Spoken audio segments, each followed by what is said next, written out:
C'est pourquoi, à un moment donné, la parole dit, tu connaîtras la vérité et la vérité te rendra libre. Parce qu'une fois que tu auras connu une vérité, tu seras libéré de cette vérité, elle t'amènera vers une autre vérité et ainsi de suite. C'est comme ça que pratiquement moi j'ai été libéré, hein. C'est-à-dire j'étais l'une des personnes qui avait toujours compris que voilà, ce qui se pratiquait à l'église n'était pas tout à fait la vérité. Et une fois on commence à se poser ce genre de questions, on rentre dans dans un questionnement interne qui commence à susciter en nous la science, la recherche de la vérité. La Bible est un livre d'histoire et non un livre de religion. Voilà, ça se trouve dans Romains chapitre 15 au verset Romains chapitre 15 au verset 4 que vous voyez ici. Et il est écrit: Or, tout ce qui a été écrit autrefois a été écrit pour notre instruction, afin que, par la patience et la consolation que donnent les Écritures, nous possédions l'expérience.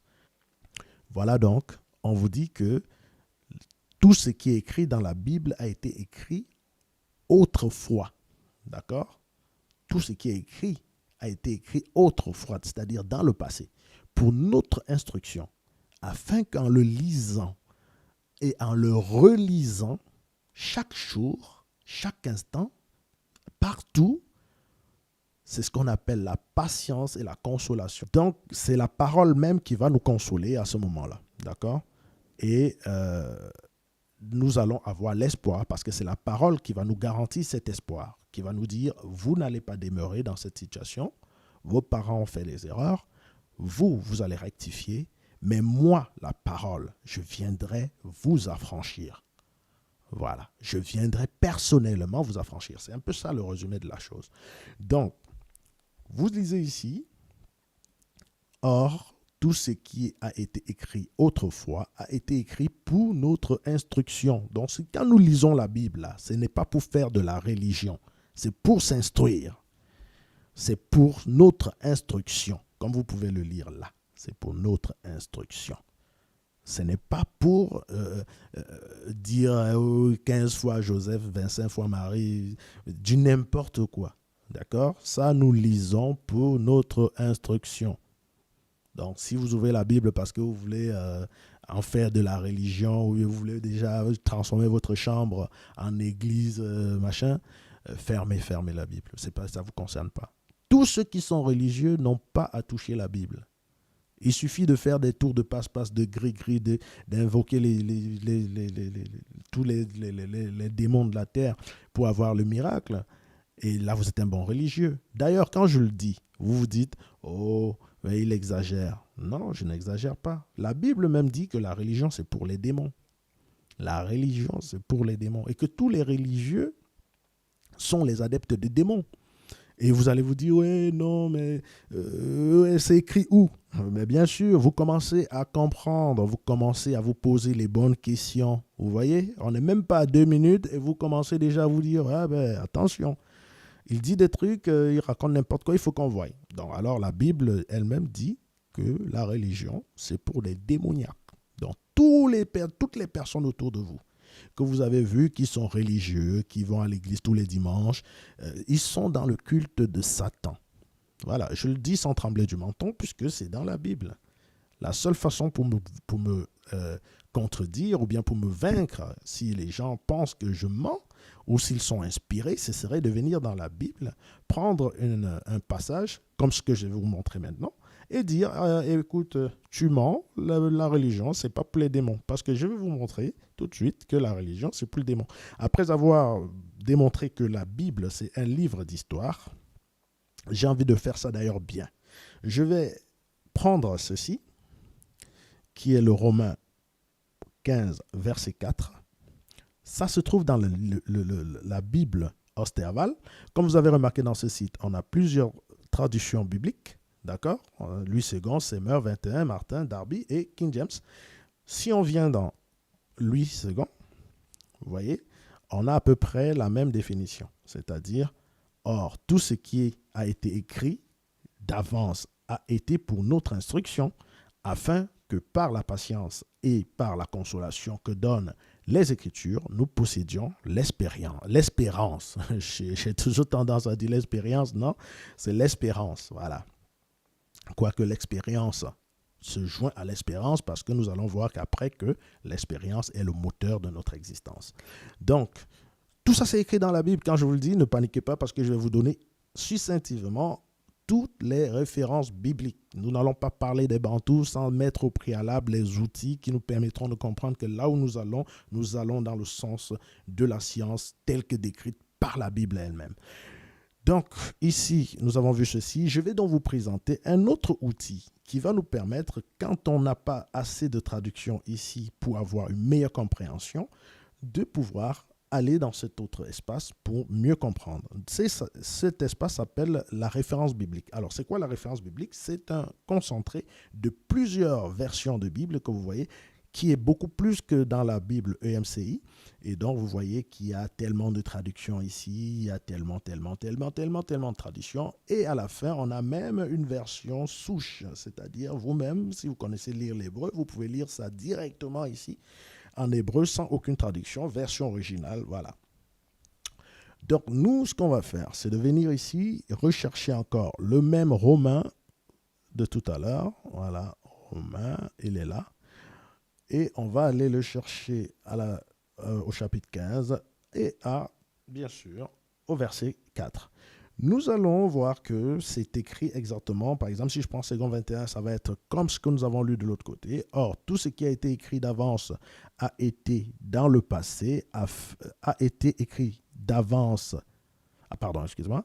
Or, tout ce qui a été écrit d'avance l'a été pour notre instruction, afin que par la persévérance et par le réconfort que donnent les Écritures, nous possédions l'espérance. Ça, c'est ce que nous avons lu de l'autre côté dans EMCI TV, dans la Bible, lui, 2 21. Mais ici, on a, comme je vous ai dit, on a plus de variété de traductions et nous allons aller vers une traduction spécifique pour que je vous montre exactement ce que veut dire être ce que veut dire cette traduction-là, n'est-ce pas, cette traduction de Romains 15, version 4. Alors, ici, je vais rapidement aller voir, ça c'est français courant. On va aller rapidement dans le français courant. Il est là. Tout ce que nous trouvons dans les Écritures a été écrit dans le passé pour nous, a été écrit dans le passé. Voilà, pour nous instruire, afin que grâce à la patience et au réconfort qu'elle nous apporte, nous possédons l'expérience. Alors, tout ce qui a été écrit dans le passé fait office de ce qu'on appelle l'histoire. Nous avons appris à l'école que l'histoire est la connaissance du passé basée sur les écrits. C'est pourquoi je cherchais cette version pour ceux qui ont encore cette définition de l'histoire, pour qu'ils comprennent que ici, il s'agit de la connaissance du passé basé sur les écrits. Voilà, tout ce que nous trouvons dans l'écriture a été écrit dans le passé pour nous instruire. Mais nous allons aller voir, n'est-ce pas, la définition moderne de l'histoire. Donc, nous allons aller dans Google, qui va être également un autre espace, un autre outil de travail.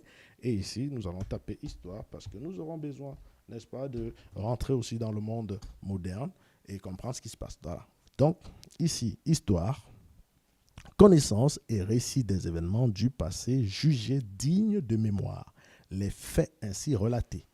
Donc, ici, nous revenons et nous voyons tout ce que nous trouvons dans l'Écriture a été écrit dans le passé pour nous instruire. Donc, on a trouvé que ce qu'on écrivait dans le passé était digne de mémoire pour nous. Connaissance et récit des événements du passé jugés dignes de mémoire. C'est ce qu'on appelle l'histoire. Donc, la Bible est donc définitivement jugée livre d'histoire pour nous. Voilà, quand je dis pour nous, vous pouvez lire grâce à la patience et au réconfort qu'elle nous apporte. Nous possédions l'expérience. C'est pour nous que ça se passe. Voilà. Donc, une fois que nous sommes d'accord pour ça, comme on dit toujours, thèse, antithèse. Si on dit que la Bible est un livre d'histoire, alors c'est quoi la religion? D'accord? Ok. Puisque vous savez que beaucoup de personnes jusqu'à présent jumellent Bible et religion. Dès que tu as la Bible en main, on dit ah, lui c'est un religieux. Dès que tu as la Bible en main, on dit est-ce que tu vas à l'église?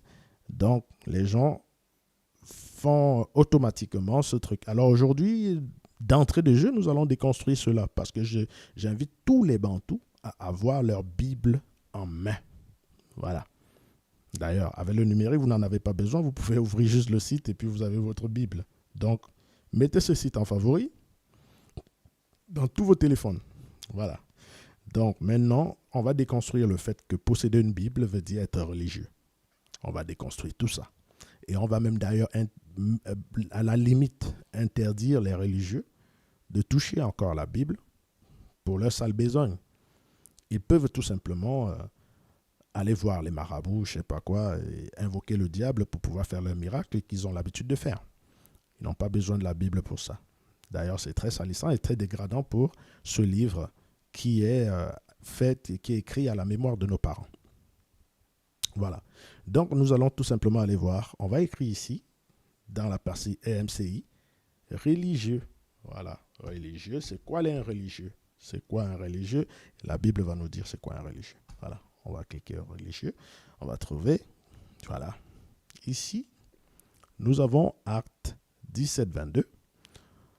Ici, où Paul dit, Paul, debout au milieu de l'aréopage, dit, homme athénien, je vous trouve à tout égard extrêmement religieux. Voilà. Ça dit que extrêmement religieux, c'est un peu le mot qui correspond le plus aujourd'hui à tous ces Bantous que vous trouvez tous les jours, tous les dimanches dans les églises. Ils sont extrêmement religieux. Extrêmement. De telle en sorte que quand il vient vous parler, il vous dit ah, Jésus est mort sur la croix pour te sauver des péchés, tu as péché, tout le monde est pécheur, et puis tu ne peux pas le raisonner. Il est vraiment dans son truc, voilà. Il est à l'église tous les matins, il balaye l'église, il fait tout le truc. Donc, on ne peut pas le raisonner. Lui, il dit, ouais, bon, il ne faut pas boire la bière, il ne faut pas faire ça, il ne faut pas faire ça. Il a vraiment des pratiques, il a la croix de Jésus, il est à fond dans la religion. Alors, c'est de ça qu'il s'agit ici. Paul dit, Paul debout, au milieu de l'aréopage, dit, homme athénien, je vous trouve à tout égard extrêmement religieux. Ça veut dire que vous pratiquez de façon extrême. Vous êtes parfait dans la pratique de cette histoire de religion. Vous êtes parfait, vous êtes en conformité exacte. Et même à l'excès, vous êtes fusionnel avec cette histoire de religion. Alors, qu'est-ce que Paul était en train de dire là, dans cet espace? Vous voyez, ici, si on va dans la Bible des Semeurs, on va trouver pratiquement la même chose. On va trouver... alors, Semeurs, même d'ailleurs, il n'a pas ça. C'est pour ça qu'il est important d'avoir plusieurs traductions, plusieurs versions. Donc, Semeurs, il n'a pas. On va aller dans 21. Second 21, voilà. À tout point de vue extrêmement religieux, c'est-à-dire c'est la même chose que Paul a dit, que on retrouve dans Semeurs. Par contre, maintenant que nous voyons qu'ici, c'est un peu pauvre en traduction, nous allons repartir ici. C'est Acte 17, 22. Et nous allons chercher Acte ici. Et nous allons chercher verset 17. Chapitre 17 et verset 22. Voilà. Nous allons donc voir que un peu partout, ça sera la même chose, particulièrement religieux, extrêmement religieux. J'admire, voilà, c'est ça. J'admire votre sens religieux. C'est ce que je vous disais tantôt. C'est-à-dire que vous êtes fusionnel avec avec la religion. Vous fusionnez avec la religion. Vous êtes une seule chose avec la religion. C'est comme ça, c'est ces casseurs de couilles tous les dimanches qui sont en train de vous casser les couilles quand vous êtes en train de faire votre grasse matinée. Oh, t'es pas allé à l'église, Jésus est monté, Jésus est descendu. Donc, c'est ça. On dit qu'on les trouve extrêmement religieux. On admire leur sens. Ils sont vraiment dociles par rapport à ça. Hein? Alors, après, toujours dans une autre traduction, cette fois-ci, c'est dans la traduction des Bibles du Semeur, on dit vous êtes à tout égard extrêmement soucieux d'honorer les divinités. Vous comprenez? Donc, ça veut dire être religieux, c'est honorer les divinités. Or, nous honorons uniquement l'Éternel. Voilà. Donc, ici, les gens très religieux en toutes choses, mais la partie qui va... vous voyez que c'est à peu près la même chose partout. Donc, extrêmement religieux, extrêmement religieux, extrêmement religieux. Mais cette partie qui va nous intéresser, c'est la partie de traduction John Nelson Darby. Vous allez comprendre exactement ce que Paul voulait dire. Il dit, mais Paul, se tenant au milieu de l'aéropage, dit, homme athénien, je vois qu'en toutes choses, vous êtes voués au culte des démons. Être religieux, c'est être voué au culte des démons. Voilà. Donc, tous les religieux que vous voyez qui disent, ouais, dans la religion, non, la Bible n'est pas un livre des religieux. La Bible, c'est un livre d'histoire écrit pour nous, le peuple bantou, afin que, au moyen de la patience et du réconfort, nous ayons l'espérance. Je vous ai montré, il s'agit du verset 4 du chapitre 15 du Romain. Vous connaîtrez la vérité et la vérité vous rendra libre.